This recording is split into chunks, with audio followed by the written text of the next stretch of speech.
Hello friends, അപ്പോൾ നമ്മൾ pen അസൈൻമെൻറ്റിനെ കുറിച്ച് നമ്മൾ കഴിഞ്ഞ 2 വീഡിയോയിലും പറഞ്ഞു. ഞാൻ എടുത്ത HVAC ടെൻഡർ ഡ്രോയിങ്ങിൻ്റെ അകത്ത് സപ്ലയർ ഡക്റ്റും തെർമൽ ഇൻസുലേഷനുമാണ്.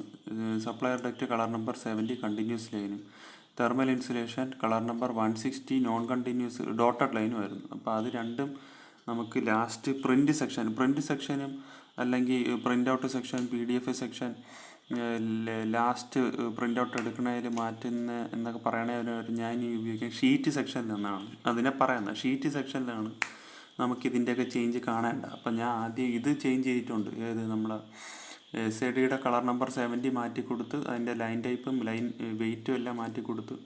ഇനി നമ്മൾ കാണാൻ പോണ തെർമൽ ഇൻസുലേഷൻ്റെ കളറും ലൈൻ വെയിറ്റും എല്ലാം മാറ്റി കൊടുക്കാം. അതിന് വീണ്ടും നമുക്ക് ലേഔട്ട് സെക്ഷനിൽ പോയതിന് ശേഷം Ctrl+P അടിക്കുക. Ctrl+P പ്രസ് ചെയ്തതിന് ശേഷം continue to plot a single sheet akka.ctb നേരത്തെ ചേഞ്ച് ചെയ്തിട്ടുള്ളതുകൊണ്ട് അത് കിടപ്പുണ്ട്. ഇനി വീണ്ടും പോയി എഡിറ്റ് ചെയ്താൽ മതി.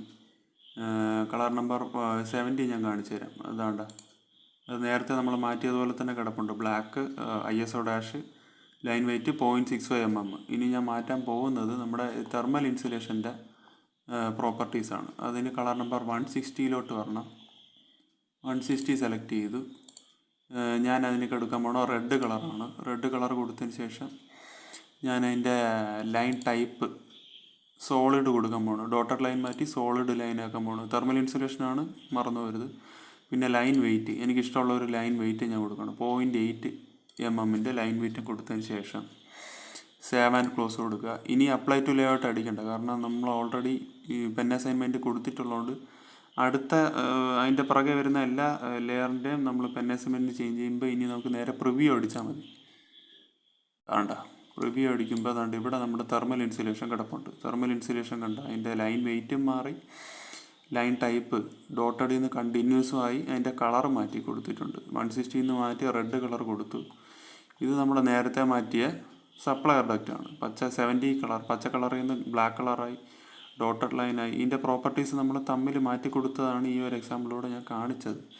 പെൻ അസൈൻമെൻറ്റിൻ്റെ പരിപാടികൾ ചെയ്യണതിൻ്റെ ഉദ്ദേശം കൂടെ ഞാൻ ഈ വീഡിയോയിൽ പറയാം. പെൻ അസൈൻമെൻറ്റ് ചെയ്യുന്നത് നമ്മൾ ഓരോ കമ്പനിയിലും ഓരോ കളർ കോഡ് വെച്ചിട്ടാണ് ഓരോ ലെയർ നമ്മൾ സെലക്ട് ചെയ്യണം. നമ്മൾ പഠിച്ചിരുന്ന സമയത്ത് കളർ നമ്പർ 70 SAD സപ്ലയർ ഡക്റ്റിന് കൊടുത്തു, 160 തെർമൽ ഇൻസുലേഷന് കൊടുത്തു.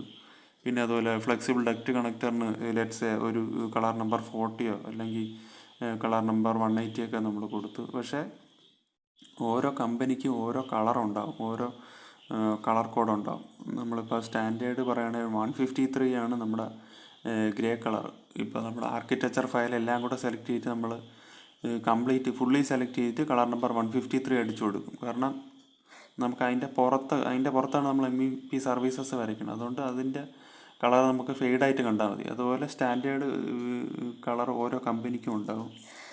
അപ്പോൾ നമ്മൾ ഏത് കളറിട്ട് വരച്ചാലും ലാസ്റ്റ് പ്രിൻ്റ് ഔട്ട് ഷീറ്റ് സെക്ഷനിൽ വരുന്ന സമയത്ത് നമുക്ക് കമ്പനി പറയുന്ന സ്റ്റാൻഡേർഡിലുള്ള കളറിലോട്ടും ലൈൻ ടൈപ്പിലോട്ടും ലൈൻ വെയിറ്റിലോട്ടൊക്കെ അതിനെ മാറ്റണമെന്നുണ്ടെങ്കിൽ നമുക്ക് ചെയ്യാൻ പറ്റുന്ന ഏക കാര്യം പെൻ അസൈൻമെൻറ്റ് അറിഞ്ഞിരിക്കുക എന്നുള്ളതാണ്. പെൻ അസൈൻമെൻറ്റിൽ പോയി akka.ctb കൊടുത്ത് OK കൊടുത്തതിന് ശേഷം എഡിറ്റ് സെക്ഷനിൽ പോയിട്ട് നമ്മൾ കൊടുത്തതിൻ്റെ കളർ ഓർമ്മ വേണം. അതിന് ഓർമ്മയില്ലെങ്കിൽ ലെയർ സെക്ഷനിൽ പോയിട്ട് നോക്കിയാലും മതി. SADക്ക് ഏത് കളറാണ് കൊടുത്തത്, 70 ആണ് കളർ. അപ്പോൾ ആ കളർ നമ്മൾ സെലക്ട് ചെയ്തതിന് ശേഷം അതിൻ്റെ മൊത്തം പ്രോപ്പർട്ടീസ് ലെയറിൻ്റെ കളർ അടിസ്ഥാനപ്പെടുത്തി നമുക്ക് മാറ്റാൻ പറ്റും. അതാണ് പെൻ അസൈൻമെൻറ്റ് എന്ന് പറഞ്ഞ പ്രോപ്പർട്ടി കൊണ്ട് ഉദ്ദേശിക്കുന്നത്. നമുക്ക് വളരെ ഡ്രാഫ്റ്റിങ്ങിൽ ഏറ്റവും ഇമ്പോർട്ടൻ്റ് ആയിട്ടുള്ള ഒരു പ്രോപ്പർട്ടിയാണ് പെൻ അസൈൻമെൻറ്റ് പ്രോപ്പർട്ടി.